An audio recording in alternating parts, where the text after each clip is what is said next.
we're going to talk a little bit now on both asset management, risk management, as well as maybe some more comments about insurance programs for employees. But Staci's been a frequent participant in our past Annie's Projects programs, and we appreciate her coming back to explain how do you manage risks through insurance.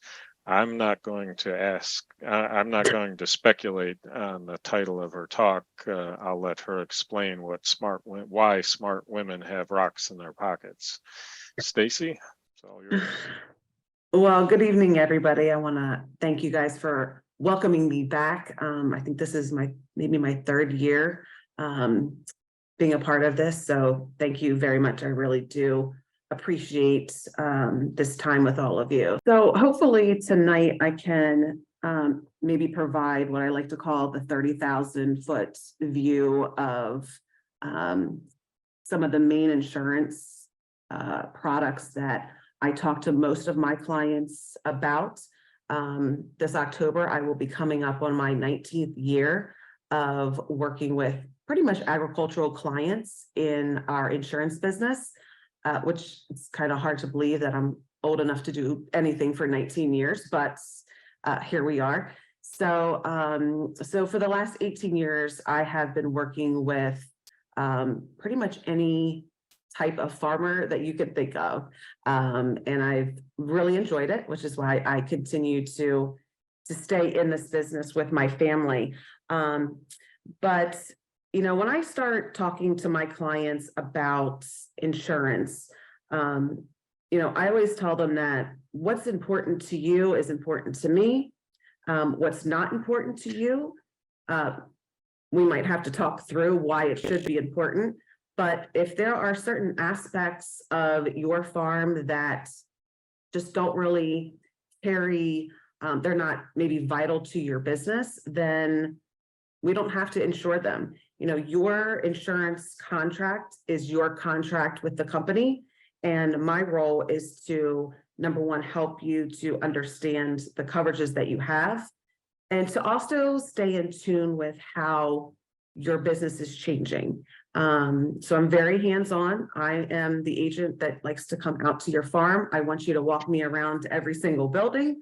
I want to hear how your farm came to be. And I also want to hear the plans that you have, the ideas that you have, to number one, just make sure that we can do that on the insurance side, but to also talk through, you know, what's the best way of going about making, you know, say a new venture inside your business or inside your farm a reality.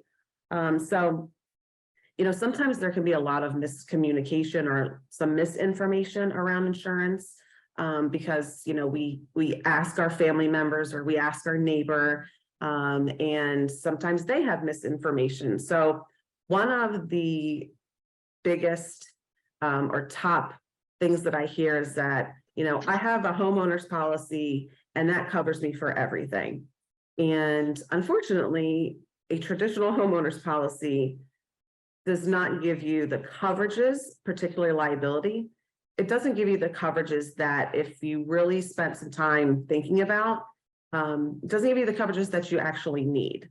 A homeowner's policy serves someone that is in a home that doesn't have any machinery, doesn't have any animals. You know, we're not out using the ground and the land for anything in particular. And so sometimes people just chalk it up to, I have a homeowner's and I'm good. And typically that's not the case. So if we could go to the next slide, please. Thank you. So the purpose of your farm insurance is to cover, you know, your business against what it would be detrimental to your operation. So it goes back to what's important to you is important to me. I always give the example of, you know, if I have a client that has 3 buildings, and my client says, Staci, if the wind blew and took them away, it would be doing me a favor. Great. Obviously that's not something that's important there's no argument, there's no need for us to continue talking about it. We don't need to insure that. But if we do have buildings, machineries, inventory, and then also activities that we want to do on our farm, it's important to understand what can be covered, and then if you want them to be covered. If you could go to the next slide. So most people are surprised to hear that your liability portion of your policy is typically the least expensive portion. And your liability is going to be based off of what kind of farming are you doing? What kind of activities are we doing on the farm? Unfortunately, there is not just one standard line of farm liability that we can smack on the policy and it can cover you for anything and everything. That really doesn't exist. And if it did exist, it would probably be incredibly expensive. So it's important that, when you are reviewing your liability portion of your insurance, or when you are thinking about, you need some specific liability insurance, that you understand exactly what type of farming you want to be doing. And then, are we inviting people to come to our property? Are we going to be doing the come and pick a pumpkin, and we also want you to be on the hay ride? It's important to understand where all of your liability risks are. And sometimes where our liability risks are, there's not necessarily income attached to it. So for some of the farms that I work with, you can go and pick a pumpkin in a field, and to get there, you are going to ride on the hay wagon. Well, the hay wagon doesn't necessarily cost anything, right? It's once you go pick the pumpkin, we're going to charge, what that pumpkin weighs and XYZ. But that hay ride is a liability risk. And so it's important that we have the right endorsements on our policies. Many people think that if they want to start to maybe try something different on the farm, that, oh my goodness, I'm going to have to go get a whole nother policy and it's going to be all this money.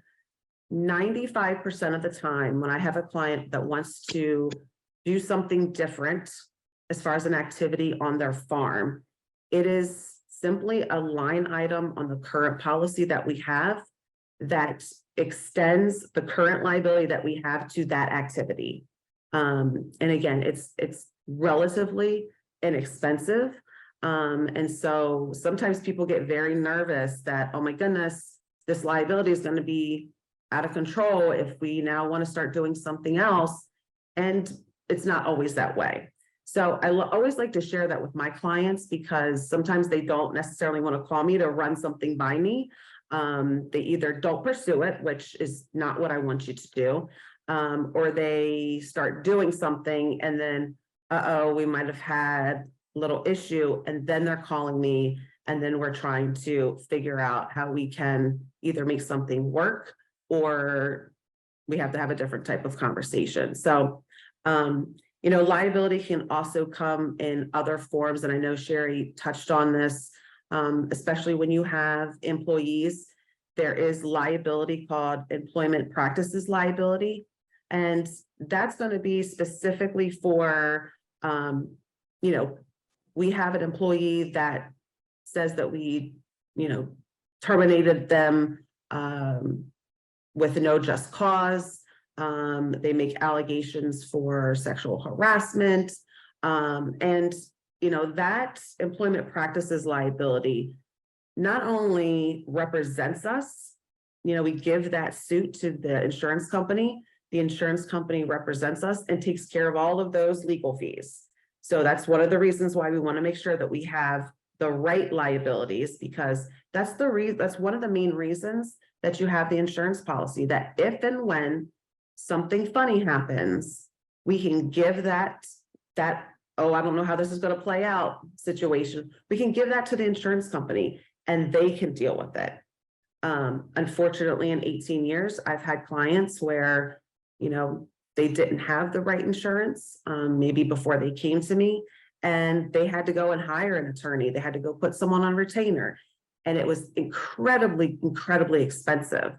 And that all could have been, handled a different way if the right liabilities were on the policy. So definitely if you have employees, and I will touch on this in just a couple of minutes, that employment practices liability is probably one of the more popular liabilities that we are offering, because unfortunately it is a reality in which we live that people can make allegations, and we have to, respond to it, and we have to deal with it.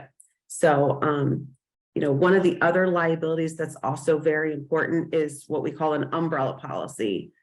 And an umbrella policy is strictly just liability that goes over and above any and all other policies that we have.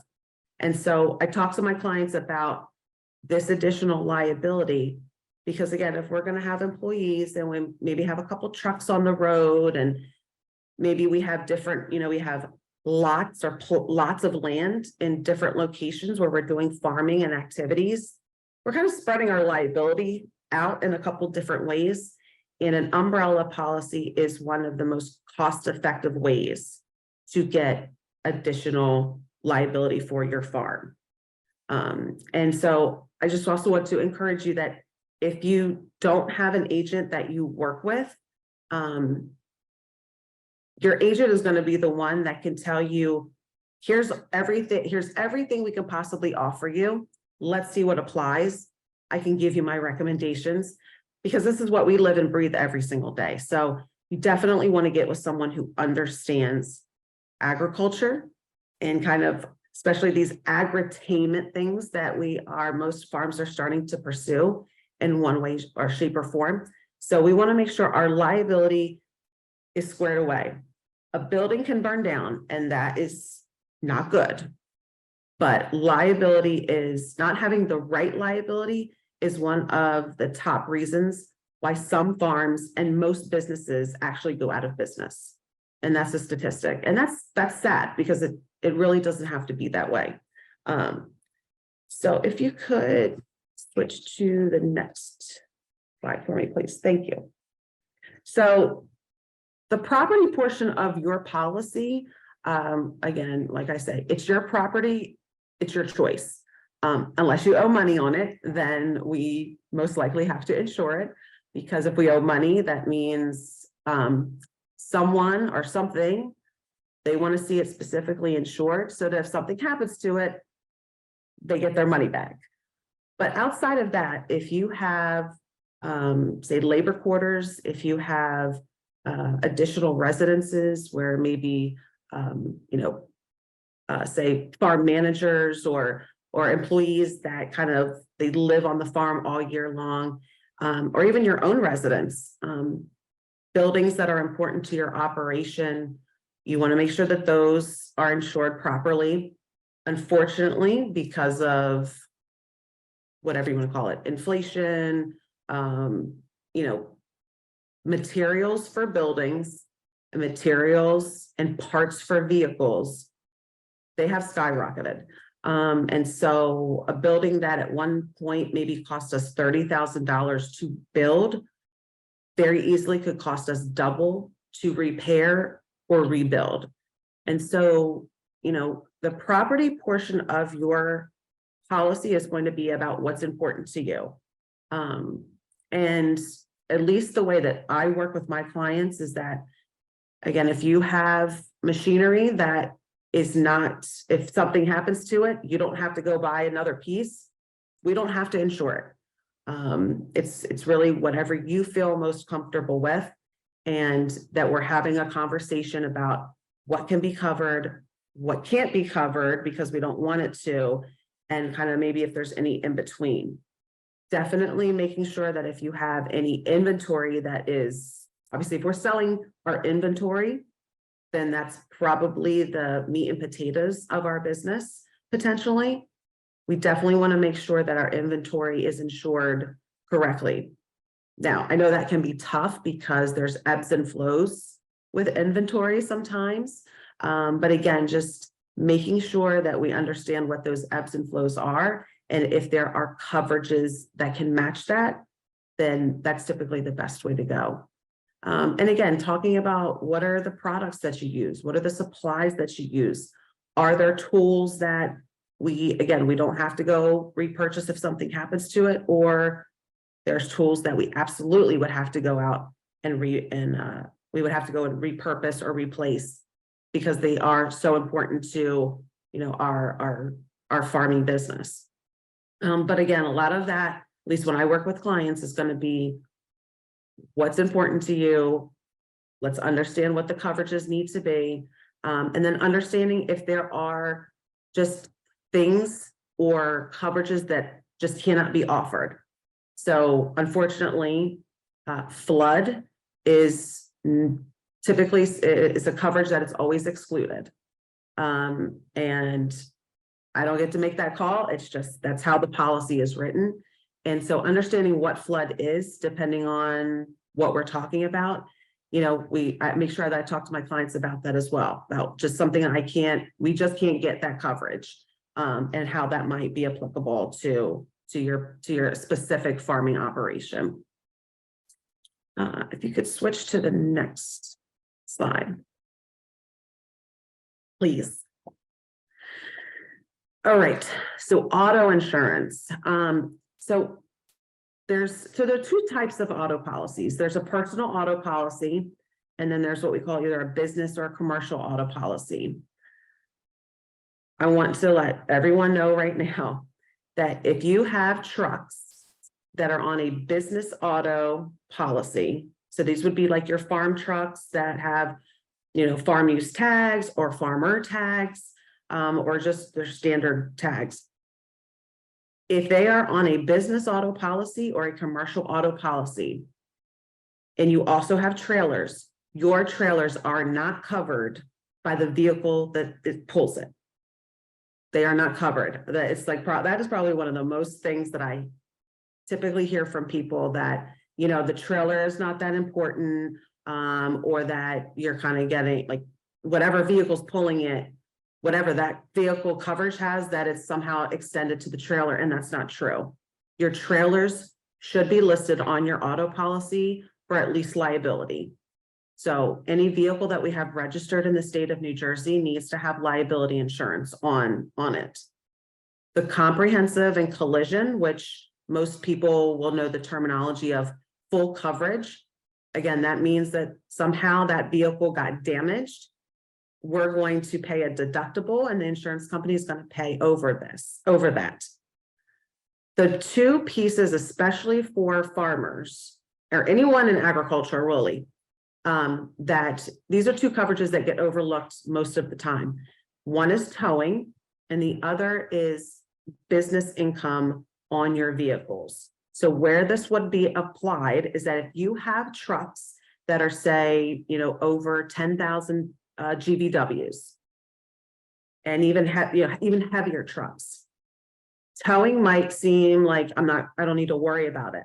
But for our bigger vehicles, if those get into an accident or they break down, typically they require a bigger tow truck to come than what I would need for my Honda CRV.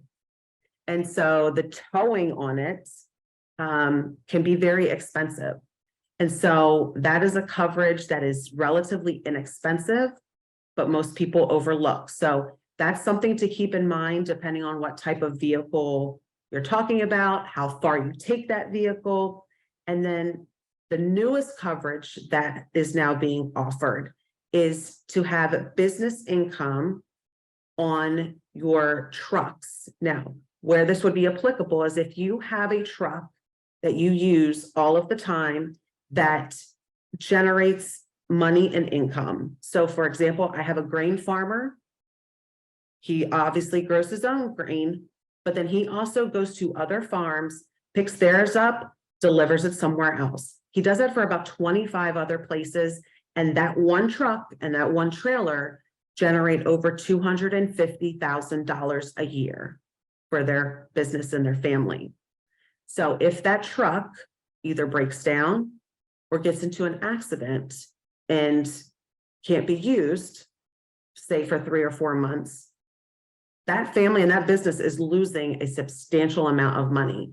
And so again, it's a newer coverage, but it is a optional coverage that, again, if you have specific vehicles that you're using for, you know, usually something specific like the grain train, the grain truck and trailer, it has come in very handy, especially right now. Again, unfortunately, the world in which we live in, vehicles that are getting into accidents, parts are harder to get, the labor is more expensive, and just regular vehicles are out of commission far longer than what they have been in the past. And that is holding up true for our agricultural vehicles as well. So definitely something to ask about, to think about, and potentially add that coverage to your business auto policy. The other item that I did want to mention on our business auto policies is that whoever you give permission to drive your vehicle can drive your vehicle. But what I always stress to my clients is that if I have Staci J Farming and I let John use one of my trucks to go deliver grain and he gets into an accident, well, it doesn't fall on John as the employee, it falls on Staci J Farming. And so keeping in mind that who we allow to drive our vehicles, any type of accident, any type of, you know, like fender bender, it comes back on the business. It's going to come back on the farm. So we want to be somewhat selective on who we let drive our vehicles. And, you know, if we can offer them some additional training and things like that, that seems to be going a long way. So again, something just to keep in mind. And again, I know it's hard to get good drivers and I have that conversation all the time, but it's just a reminder that who we allow to drive our vehicles, you know, it's a representation of our business. And we would be the ones that would have to deal with any claims. Okay, if you could switch to the next. Workers' compensation. So I know that Sherry had touched on this somewhat. So workers' compensation, it is my least favorite policy. And it's my least favorite policy because it's the policy that I have the least control over. You know, workers' compensation, the rate for the class code is dictated by the state. And that rate is then associated with a payroll number. And that's how the premium is calculated. In addition to that, if we have some claims, then the state issues what's called an experience mod. And so our experience mod can either add premium to our policy or it can give us a credit. And so the experience mod, the rate, and sometimes even the class code are out of my control. So the best thing that you can do when, you know, for workers' comp is, number one, making sure that any employees that you have on the books, that you are making a notation, however you do that, of what their actual duties are. And sometimes this gets missed early on in policies. And when that policy then comes to be audited, meaning the insurance company is going to check that the payroll number we had on there is actually what the payroll was. You know, if we don't have any notes or any, you know, job duties listed next to each employee, then the insurance company is going to take all of that payroll and put it in the highest class on the policy. So if you have people that are doing clerical work, you want to make sure that you note that, because the rate for clerical is a lot cheaper than the rate for, you know, farming not otherwise classified. And so making sure that we put the, you know, again, you would want to work with your agent on really identifying what the right class codes are going to be when you start your policy, because the state can be, at times can be challenging when it comes to workers' comp.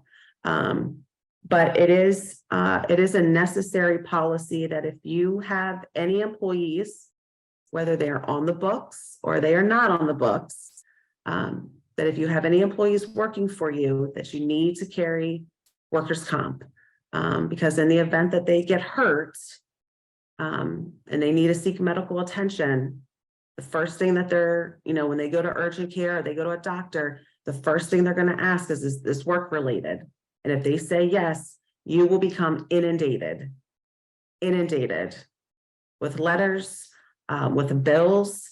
And, again, it's not a headache that you want.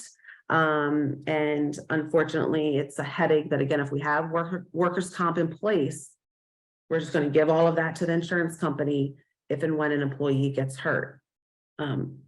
I traditionally don't tell my clients to not submit claims. I have heard some agents over the years ask clients to call them ahead of time to talk through if they feel like they have to submit a workers' comp claim or any other claim. I don't typically run into that.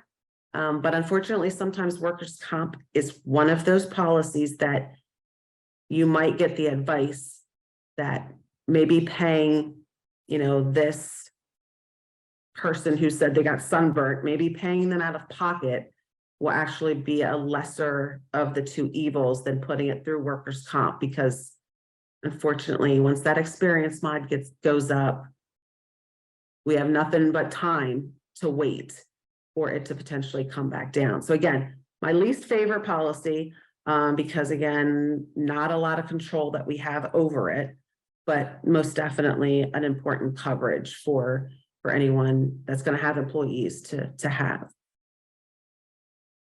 All right. Could you switch to the next slide for me, please? So, final thoughts, and I think I have a couple minutes for some questions. Working with an agent will save you a lot of time and a lot of headache. You have a business that you want to be involved with, and sometimes working with insurance or trying to do insurance on your own or online can just be very frustrating, and sometimes feeling like maybe you're playing a guessing game.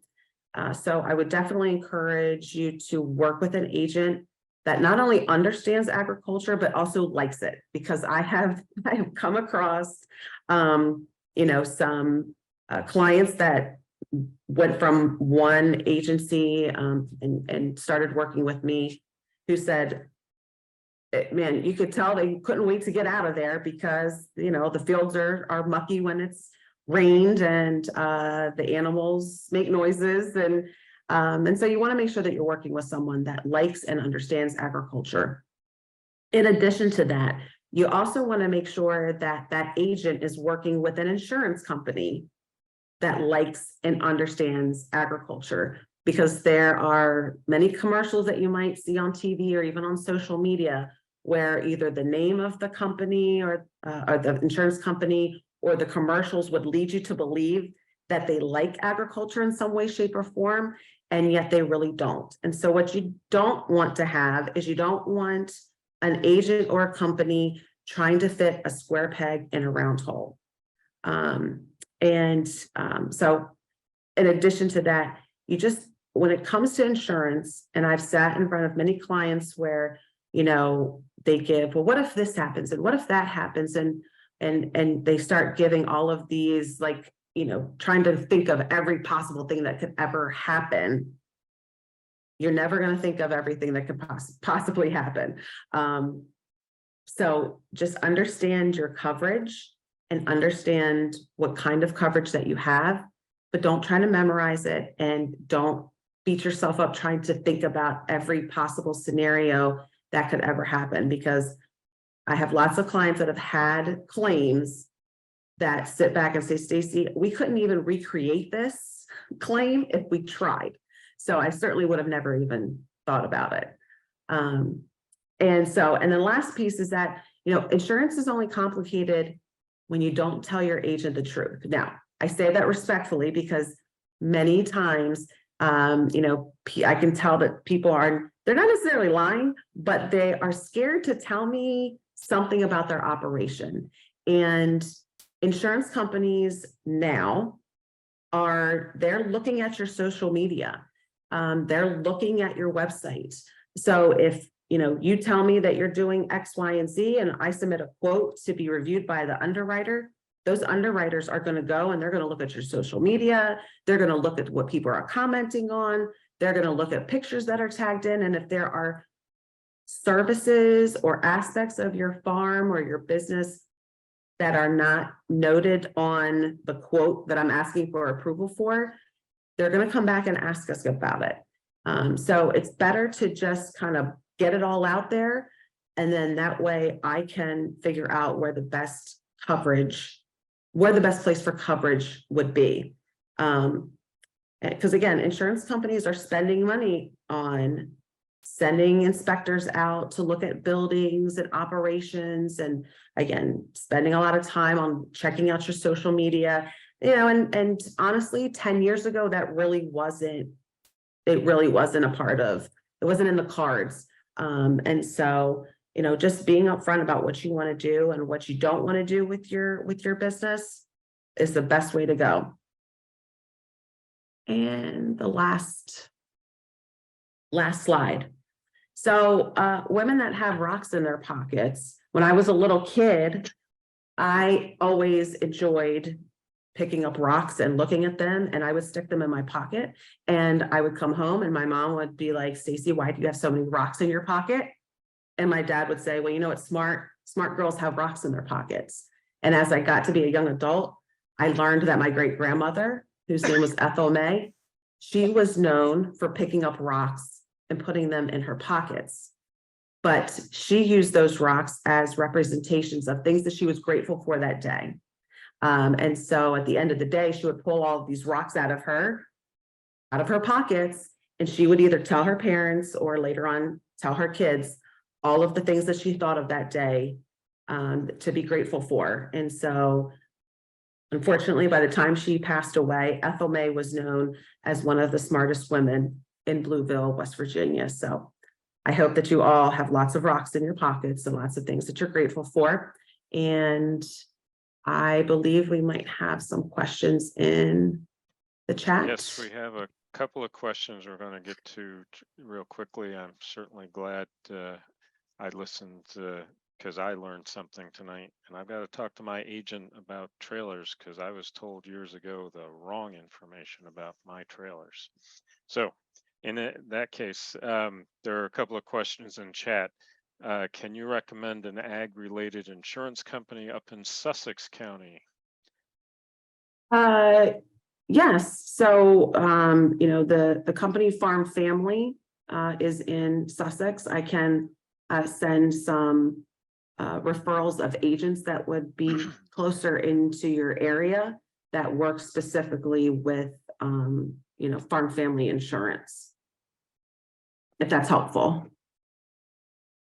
Another question is, how do you cover workman's comp if you hire a labor or staffing agency that brings their own workers for harvest, for example? Do they have their own workers' comp, or are you required to include this type of labor in your policy? So in that example, you would not be required to include that in your policy. If you're using a staffing agency, then that employee would be covered under the staffing agency. However, to be sure, because perhaps every staffing agency might be different, just to cross all of our own T's and dot all of our own I's, I would specifically ask the agency that you're using. But from my experience, the agency would be covering those particular employees. And I had to jump off because my screen had frozen for some reason, and there was another earlier questions that I saved. Do you write for people who rent their farmland or home? This has been a barrier for us since the beginning due to New Jersey regs. Absolutely, yes. Yes, we I particularly have no issues, and neither does the insurance company that I work with. Have any issues with, if you have land that you are leasing out to other farmers, that would not be an issue on our side.